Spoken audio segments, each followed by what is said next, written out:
e hoje a gente vai falar como fazer um requerimento administrativo, uma petição administrativa, como muitos gostam de falar, né? E o melhor, ter êxito, fazer com que o servidor leia a nossa petição, o nosso requerimento. Então, você que está chegando agora, bem-vinda, bem-vindo. É um prazer ter vocês aqui e a gente vai estar falando aqui, a nossa live, ela é sempre voltada para a prática previdenciária. Você que é advogada, advogado, quer aprender a prática previdenciária, você que está começando do zero, tem alguma noção, já trabalha em outra esfera, outras áreas, né? E a gente sabe que existe uma sinergia, uma comunicação muito grande entre a área previdenciária com os demais segmentos do direito, como trabalhista, civil.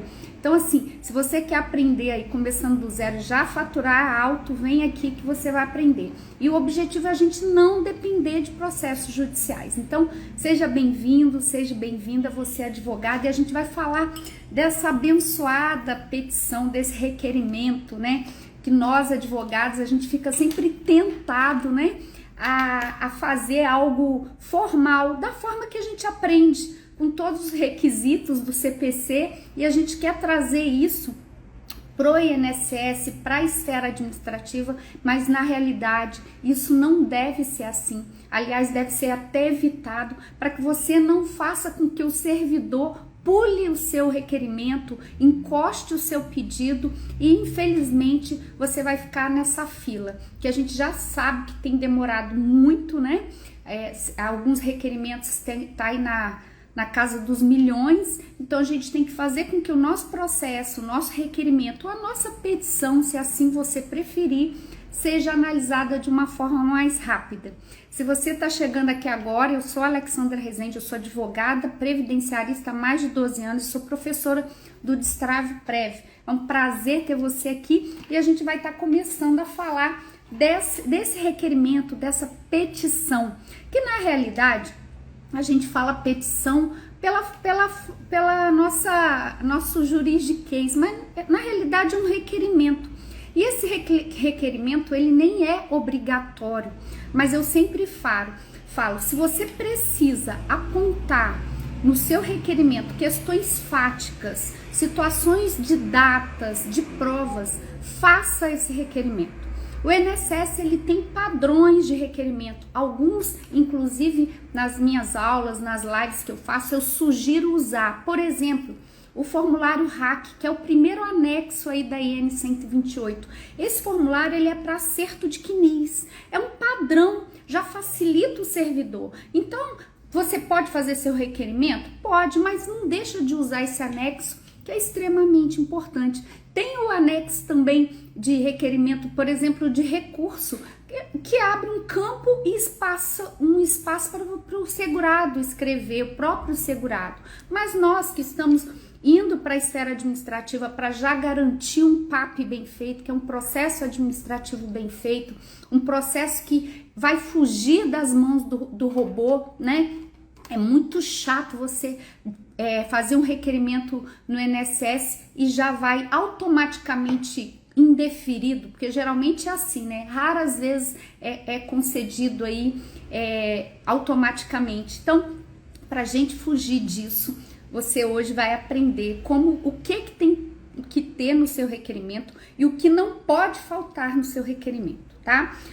O requerimento, gente, a gente tem, é igual a própria lei do processo administrativo, ele traz os requisitos que devem ter com relação a esse requerimento, tá? E aí a gente não precisa ter nenhuma formalidade.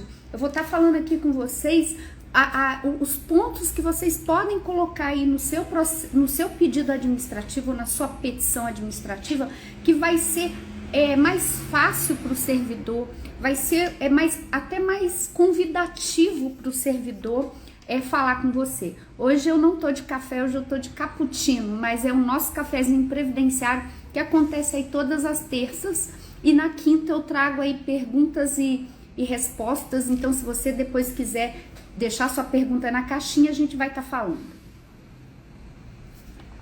O que acontece, gente? Assim como a petição, você pode se ver tentado a colocar no seu cabeçalho um endereçamento, né, ao ilustríssimo senhor gerente da agência tal, da PS de tal lugar. Só que não precisa. Não ganhe tempo com isso. Coloque lá ao INSS, assim, ao INSS no setor de benefícios. Isso quando olhando a folha A4, no endereçamento lá, coloca isso de forma simples, tá? Em seguida, coloca o CPF e todos os números de identificação do trabalhador, que a gente chama de NIT, tá? E aí, alguns colegas, eles falam para qualificar, outros falam para não qualificar. Eu qualifico porque ali é uma oportunidade que eu tenho de colocar o endereço correto, de às vezes a pessoa mudou o nome dela de casado, né? Foi para nome de casado, mas coloca a qualificação. Agora não é obrigado. Nem a qualificação é obrigada. A petição inicial que a gente faz nos termos judiciais, a gente coloca a qualificação, né? Em face de, aqui na esfera administrativa, ganhe tempo, economize folha, tá? Por quê? Porque você vai precisar de um espaço para colocar as informações relevantes que eu vou falar aqui para você. E eu vou dar duas dicas para segurado especial e para o auxílio doença, o auxílio incapacidade que a gente tem hoje temporário. Bom dia para você que está chegando aí, é um prazer ter você aqui e a gente está falando aí do requerimento administrativo. Eu fiz algumas anotações porque eu não quero deixar de falar nada para vocês. Então, vai anotando, anote, porque, gente, uma frase que eu falo aqui pode mudar a sua história, pode mudar a sua vida, pode mudar a concessão do seu cliente, tá? Então, o requerimento é para explanação de fatos. Não precisa colocar jurisprudência, não precisa colocar súmula, não precisa citar doutrina. Doutrina, então, nem na petição inicial, que dirá no requerimento administrativo. Não faça isso. Vá direto aos pontos, né? Aos pontos relevantes. Se você quer uma inclusão de vínculo, um tempo de vínculo que não foi considerado, coloque isso de forma clara, o período, e explique para o servidor que aquele período consta na carteira de trabalho número tal e que não entrou e precisa entrar no CNIS do cliente. Toda essa análise ela é baseada, ela tem como ponto de partida análise do CNIS. Então você vai citar aquilo que você observou lá. Então você vai falar do vínculo da carteira de trabalho, e essa carteira tem que estar capa a capa, não pode faltar foto, não pode ter rasura, tem que estar em ordem cronológica, tem que ser coerente. E eu sempre faço nos meus requerimentos. Aquilo que eu estou citando ali, eu printo a carteira e colo no meu requerimento. Cito o número da carteira, o número de série, mas eu faço isso por quê? Porque eu facilito a vida daquele que está analisando o meu pedido, né? De uma pessoa, é uma pessoa que está ali do outro lado, tendo que cumprir produtividade, cumprir metas e dar resultado. Então, se eu facilitar a vida dele, com certeza ele vai olhar o meu requerimento com muito mais carinho. Ó, tem um monte de aluna minha aí, seja bem-vinda, minhas lindas desbravadoras do INSS. Eu vi aí Maciele, Denise, bom dia para vocês. E a gente está aqui falando do requerimento administrativo. Aproveita aí e já anota, tá? E aí não evite, por exemplo, se você não fizer esse requerimento, se você for só juntar documentos, né? Os bons juntadores de documento, vai ser documentos soltos, vão ser documentos sem qualquer coerência. Imagina, o servidor vai ter que analisar o que você quer com os documentos que você juntou. Sendo que se você der um processo, um requerimento pautado em pontos relevantes, é o mais fácil ele olhar os seus documentos e olhar o que está no requerimento. E às vezes ele não vai nem precisar abrir o seu documento para poder ver, porque você já facilitou a vida dele, tá? Então evite só juntar documento. Muitos já usavam a esfera administrativa para fazer isso, só para ter um comunicado de indeferimento e ir para a justiça. Mas hoje não vale a pena fazer isso. Você precisa entender que esse momento na esfera administrativa vai até te ajudar no judicial. Por quê? Porque você já fez a análise da documentação, já colocou os fatos no seu requerimento, na sua petição, se assim você preferir, e caso seja extremamente necessário para você ou fazer um recurso na própria esfera administrativa ou ir para a justiça, quando é um caso que não cabe você insistir ali na esfera administrativa, a parte de fática, né? Me dê os fatos que eu te dou o direito na justiça, não é assim? Então já tá pronta, já tá esmiuçada, aí você vai entrar aí com o que cabe na justiça. Então assim, não é perder tempo, gente. Faça um requerimento e uma petição da forma que a gente está ensinando, que eu tô passando para vocês, evitando colocar coisas que o servidor não vai olhar. Por que ele não vai olhar? Porque ele tem algumas instruções, alguns atos administrativos que para ele faz lei. É lei para ele, é a Bíblia dele e a ordem que ele tem. Então, não adianta você citar a jurisprudência do TRF2, o TRF4, a súmula da TNU, o STF, o STJ, não faz relevância alguma nesse momento. O que vai fazer relevância é você citar uma portaria, por exemplo. Se você vai citar um ofício, um memorando, um artigo da IN. Então, não é simplesmente colocar uma petição rebuscada, cheia de termos que precisam ser traduzidos, é você colocar de uma forma concreta. E quando eu falo concreto vai direto aos fatos, tá? Eu trouxe até um exemplo para vocês. Por exemplo, segurado especial que quer, né, aquele segurado que ele trabalha como rural, em economia familiar, né, dentro de 4 módulos fiscais, e aí ele tem lá, ele quer reconhecer de 91 a 97, por exemplo, tá? E a gente sabe que até a lei de custeio, que é 8.212, até 31 de outubro de 91, não precisa indenizar o INSS, tá? Não precisa pagar, porque não tem contribuição, então não precisa indenizar. Depois dessa data, vai precisar. E isso tem que estar no pedido, tá? Então, na petição, no requerimento, tem que ser solicitado o INSS, a emissão de guia para indenização desse período. Tá? E às vezes o próprio servidor despreza essa solicitação que você faz dentro do seu requerimento. E aí ele indefere isso aí, tá? E aí o que você vai fazer? Você vai fazer recurso. Quando esse processo ele sobe aí para a junta do CRPS, que é o Conselho de Recursos da Previdência Social, o próprio conselheiro ele vai ver que você pediu o documento, você pediu a emissão do documento e não foi feito nem exigência para você juntar determinado documento, além das provas. E aí o Conselho de Recurso ele pode inclusive baixar em diligência para o INSS emitir essa guia, porque você vai pedir isso no seu recurso. E sabe o que isso te garante? Isso te garante a confirmação da data de entrada de requerimento. Não é uma prova nova que você vai fazer quando você juntar essa guia. Por quê? Porque você já havia pedido lá no seu requerimento. Então, se você pediu no seu requerimento e o INSS passou batido, quando eu falo INSS, o servidor nem deu a pelota para aquilo e aquilo subiu, então você não perde. Por quê? Porque tem uma portaria, que é a 997 de 2022, que fala lá no artigo 11, o que não é considerado novo elemento. Então ali está escrito, ó, não é considerado novo elemento, inciso 1, os documentos apresentados para provar fato do qual o INSS já tinha ciência, tá? Tá sem áudio, gente? Greta tá falando, Grete Pereira, tá sem áudio aí para vocês? Dá uma sinalização aqui para mim, porque se você foi a primeira a falar, querida, pode ser a internet, né?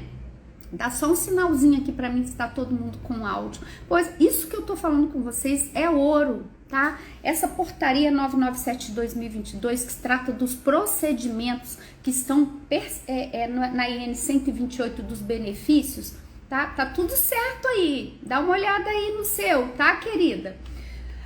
Para aí o que você está falando e anota esse artigo, esse inciso da portaria, tá? Artigo 11, inciso 1. Ele fala o seguinte: os documentos apresentados para provar fato do qual o INSS já tinha ciência, inclusive através do CNIS, e não oportunizou por meio de carta de exigência ao segurado o prazo para comprovação no ato da concessão. Então ali, tá atos, aí nas alíneas ele vai falar, então não é prova nova.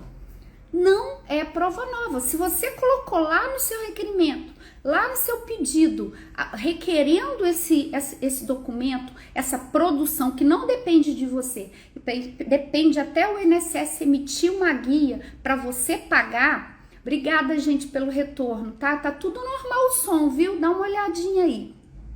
Então, se você, na hora que você, advogada, fez lá o seu requerimento, colocou lá INSS, emita o guia para os períodos tal, para eu indenizar do segurado especial, e o INSS despreza isso sobe em recurso para a junta de recurso.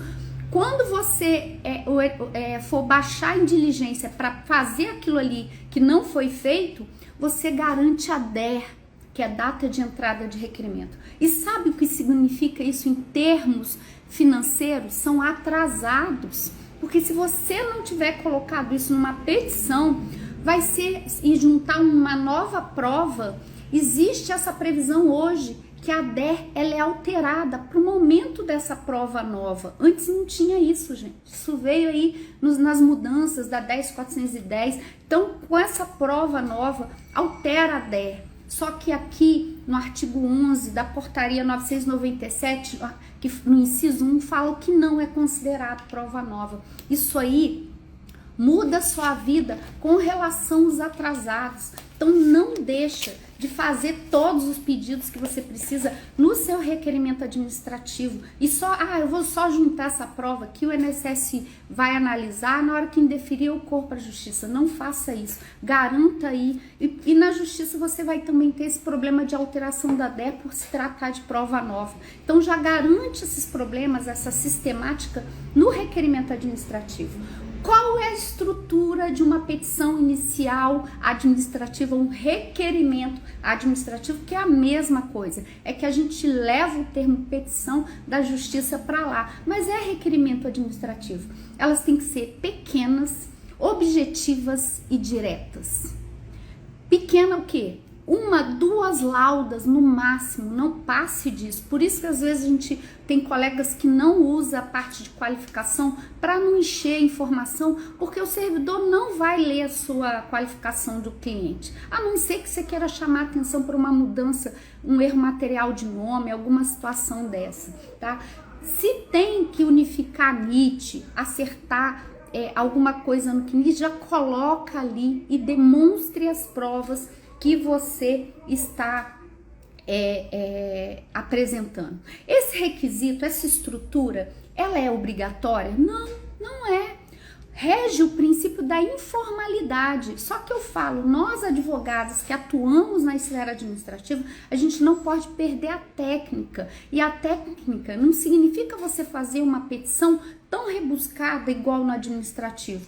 Pode ser muito simples, mas você precisa obedecer uma estrutura até para facilitar, ser prazeroso olhar ali. Não precisa, inclusive, nem citar o artigo da IN, tá? Às vezes você coloca ali no finalzinho do rodapé, se for relevante para o seu caso, tá? Então, não é requisito essa estrutura. Bom dia aí, Raquel, para você que está chegando.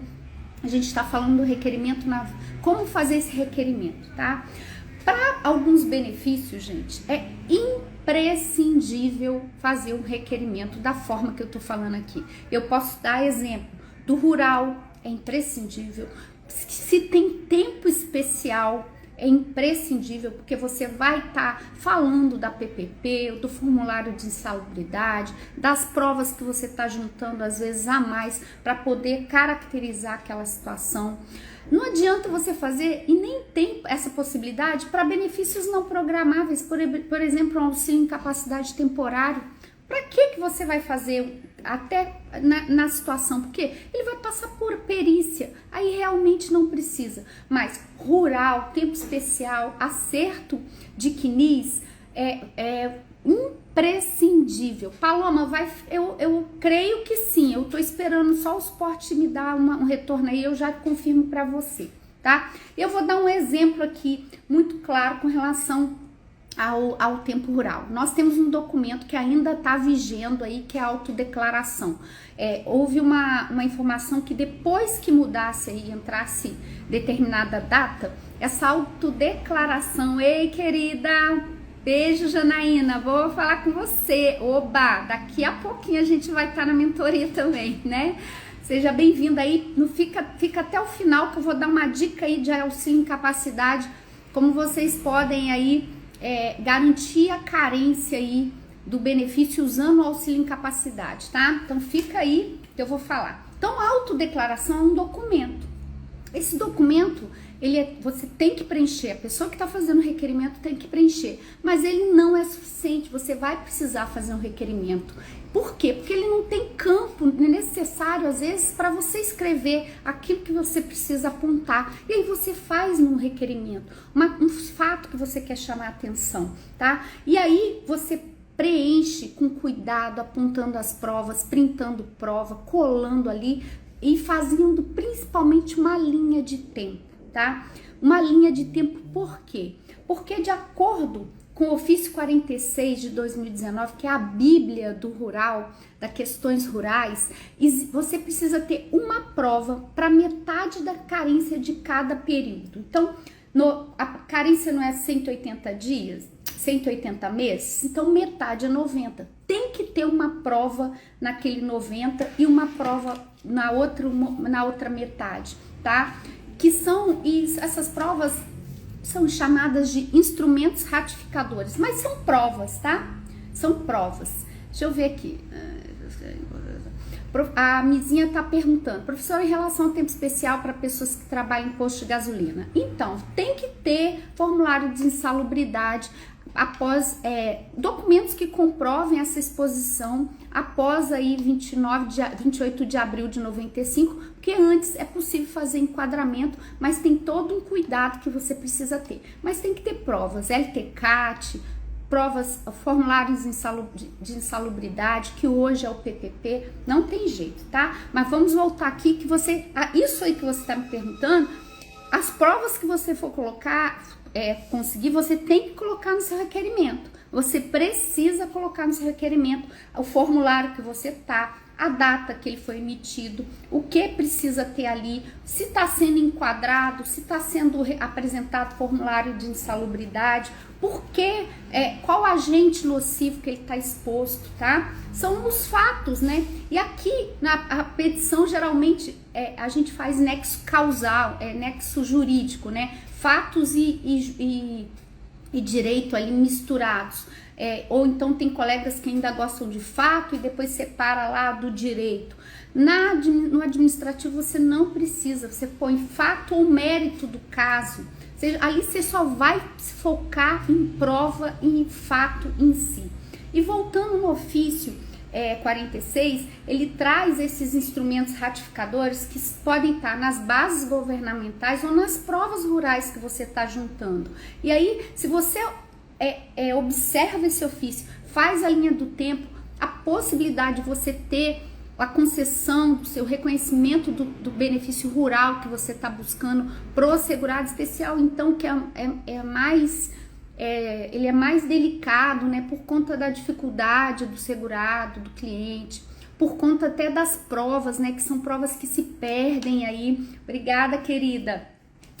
Essas provas, elas vão se perdendo no caminho, vão sendo esquecidas. A pessoa é muito simples, ela não tem, às vezes, acesso à informação. Então, aí você consegue, trabalhando essa linha de tempo, colocando aí uma prova, mas se tem mais, coloque mais. Nesse caso, é melhor pecar pelo excesso, principalmente quando a gente está falando de segurado, gente, segurado especial, tá? Rol de provas que eu falei para vocês, que são os instrumentos ratificadores, né, de confirmação. Observe a ordem cronológica das provas que vocês estão juntando. Não é só fazer aquela maçaroca de documento, digitalizar tudo junto e entregar lá na mão do servidor. Seja zeloso e zelosa na hora que você está fazendo esse trabalho. Separe. Se você falou no primeiro parágrafo do vínculo, a primeira prova que tem que aparecer é a sua carteira de trabalho do seu cliente. Se é um problema de contribuição, que tem a guia da Previdência Social, o carnezinho laranjinha. Se é um problema de documento, de nome, tem essa carteira de identidade, esse RG, que vai ter a folha onde está feito o registro. Tenha esse cuidado, coloca até numa forma que ele não precisa ficar virando a cabeça para olhar o documento, né? Porque a gente coloca de qualquer jeito, junta. Tem gente que faz em JPEG, né? Desse tamanho, ocupa um A4. É ruim de olhar, é ruim de ver. E aí, meu filho, vai pro final da fila, tá? Porque, e eu falo final da nuvem, né? Porque esses processos, eles ficam na nuvem. Então, facilite a vida daquele que está trabalhando, hoje trabalhando muito porque não tem mão de obra, vai ter até concurso para poder repor esse número de pessoas no trabalho e tem que ter produtividade. Então se coloque no lugar dele com empatia e faça com que ele olhe o seu requerimento com carinho, tá? E depois que você mostrou os fatos, apresentou os fatos, vai para o pedido, pontua cada pedido que você quer, que analise o período tal, que observe o documento tal, que reafirme a DER, caso seja necessário, que conceda o melhor benefício. A gente sabe que o INSS tem obrigação, mas nada melhor de colocar ali, lembrar ele que ele tem que cumprir aquilo que a lei, que quando eu falar IN, manda, tá? Ele tem que fazer isso, ele não pode se negar a cumprir aquilo que a instrução normativa dele manda, sob pena de ser responsabilizado administrativamente com isso, tá? Então o servidor ele também é muito cuidadoso com isso, tá? E tudo que você começar, tenha como referência a análise do CNIS. Hoje esse documento, sem analisar ele, você não consegue fazer absolutamente nada, tá? E aí eu trouxe uma questão aqui para vocês com relação ao tempo em benefício considerado carência. Todo benefício ele precisa de carência e às vezes a pessoa ela fica afastada do trabalho, da atividade laboral, das coisas que ela faz por uma incapacidade temporária, por um problema de doença, que incapacita ela. E depois ela volta a trabalhar e esse tempo, principalmente para quando é carência por idade, para aposentadoria por idade, né? Em alguns momentos pode ser que o INSS não considere, né? Já tem muitas agências que erram nesse momento, indefere, fala que não tem carência. Por quê? Porque a pessoa ficou aquele período incapacitado. Só que isso conta para carência. Então, se você colocar, é o ouro dessa live, tá? É o ouro. Daqui a pouco eu falo para você, tá? Ai, eu vou mandar mensagem aqui, Elaine, e vou pedir para liberar, para deixar gravado para você. Mas depois vai lá e assista e coloca seu comentário lá, tá bom? Vocês estão aqui também. Então, ó, anota aí. Você vai colocar no seu pedido lá que aquele período que a pessoa ficou incapacitada temporariamente, ou então traduzindo igual a lei de benefício 8.213, que ela ainda está, que ela está em auxílio doença, né? Porque na lei de benefício ainda não mudou. Você vai colocar que existe uma portaria, essa portaria conjunta número 12, de 19 de maio de 2020, no artigo 1º, cita uma ação civil pública. E essa ação civil pública, ela determina que o período em auxílio-doença deve ser contado como carência. Quando você coloca isso vincula o servidor. Isso fala, ó, eu sei disso aqui, se você não fizer, você pode ser responsabilizado aí por não cumprimento daquilo que vocês já está determinado para você. Então, o que você vai colocar no seu requerimento é aquilo que vincula o servidor. O que, traduzindo, obriga o servidor a cumprir. Então, se ele não sabe, porque, gente, pasmem, tá? A gente hoje por mais acesso que tem, muitas agências de determinados lugares, os servidores não recebem treinamento, tá? Então, vocês precisam apresentar, você precisa apresentar para ele, às vezes, o que rege mesmo para ele, o que ele tem que seguir de acordo com o princípio da legalidade, tá? Mas de forma gentil, tá? Solicite, peça, não seja deselegante para aquele que vai analisar seu pedido, tá? Mas coloque lá pontualmente aquilo que a legislação que ele tem que se submeter, que é a IN, que são as portarias, a lei de benefício, a lei de custeio, mas principalmente essas instruções que eu falo, as portarias, memorandos, ofícios, vinculam o servidor do INSS. Então não deixe de colocar isso aí no seu pedido, no seu requerimento, para que o servidor, aquele que vai ser a porta de entrada para a concessão do benefício do seu cliente, possa no final apertar lá o botão de concessão e conceder. Fuja do que é prolixo, daquilo que é exagerado, daquilo que tem que ser, que você pensa que vai ser legal, porque você aprendeu isso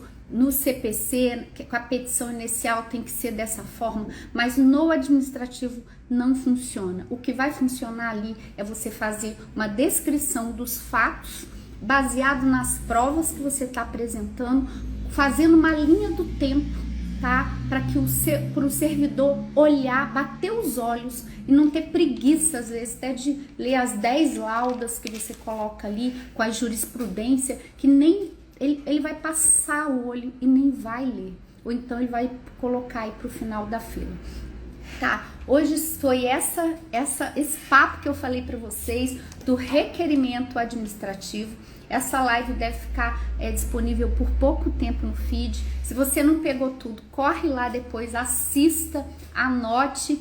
Quinta-feira a gente vai estar aqui com perguntas e respostas, então a gente sempre abre caixinha. Se você tiver pergunta para fazer, pode mandar. Você é advogada que está começando nessa área, que está começando a se apaixonar pela Previdência, para ser mesmo canal de justiça social na vida das pessoas, para ser instrumento de justiça social na sua cidade, onde você está, quer aproveitar já que atua em outras esferas, na trabalhista, na civil, na criminal, e quer agregar mais uma área de atuação, que hoje, depois da reforma da Previdência, é a grande oportunidade que a gente tem, porque muita coisa mudou, e se muita coisa muda, o INSS erra muito. Isso significa que a gente precisa hoje ter uma advocacia previdenciária, inclusive preventiva, e é isso que a gente está falando hoje. Sim, vai ter aula sim, Xuxinha, vai sim, Xuxinha, vai ter aula sim, tá bom?